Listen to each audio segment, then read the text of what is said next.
হুজাৰ সদৰ শ্ৰীমন্ত শংকৰদেৱ নগৰত অসম চৰকাৰৰ সংখ্যালঘু উন্নয়ন বোৰ্ডৰ উদ্যোগত ই-ৰিক্সা আৰু পেপাৰ প্লেট বনোৱা মেচিন বিতৰণ। জিলাখনৰ সংখ্যালঘু লোকসকলৰ মাজত ৪৮খন ই-ৰিক্সা বিতৰণ কৰা হয়।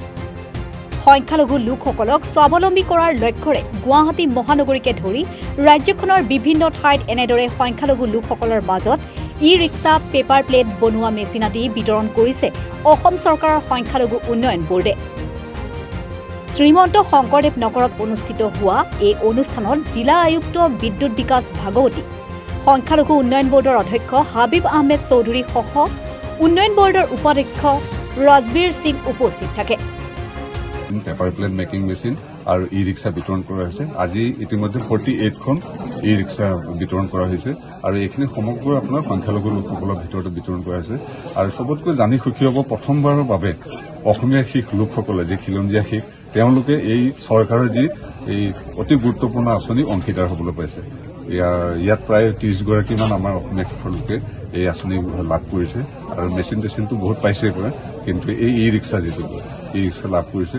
আৰু ইতিমধ্যে আপোনাৰ সকলোৱে জানে যে মাননীয় মুখ্যমন্ত্ৰী ডক্টৰ হিমন্ত বিশ্ব শৰ্মা ডাঙৰীয়াৰ যি প্ৰয়াস, তেখেতে সকলোকে সমন্বয় বিচাৰে আৰু সমগ্ৰ দেশৰ ভিতৰতে 5খন জাকত জিলিকা ৰাজ্যৰ ভিতৰত অসমকো এখন ৰাজ্য হিচাপে স্থান দিয়া তেখেতৰ যি দিনাই নিশাই যি প্ৰয়াস, আৰু সেই প্ৰয়াসত আমিও সংখ্যালঘু উন্নয়ন বোৰ্ডৰ ফালৰ পৰা তেখেতৰ লগত খোজ মিলাই আগুৱাই যোৱাৰ এক প্ৰয়াস কৰিছো আৰু তাৰে এক ক্ষুদ্ৰ প্ৰয়াস হিচাপে আজি এই বিতৰণ অনুষ্ঠান। কিমানখনমান বিতৰণ হৈছে?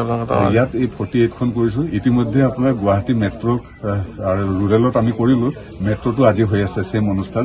আকৌ এই অনুষ্ঠান বিভিন্ন ডিষ্ট্ৰিক্টত ইতিমধ্যে ক্ৰমান্বয়ে কৰা হ'ব। নগাঁৱতো অতি শীঘ্ৰে কৰা হ'ব আৰু সমগ্ৰ অসম জুৰি আমাৰ 427খন ই ৰিক্সা ইতিমধ্যে বিতৰণ কৰা হ'ব আৰু চিলাই মেচিন প্ৰায় 2500খন চিলাই মেচিন, ঠিক তেনেদৰে পেপাৰ প্লেট মেচিন, এইবোৰ গোটেইখিনি আছে। আৰু অহা দিনবোৰতো আমি অহা বছৰতো আমাৰ অধ্যক্ষ হবিব মহম্মদ ডাঙৰীয়াৰ নেতৃত্বত আমি আৰু বিভিন্ন আঁচনি আমি ইতিমধ্যে গ্ৰহণ কৰিছো আৰু সেইখিনি পৰ্যায়ক্ৰমে আপোনালোকক আমি খোলসা কৰিম।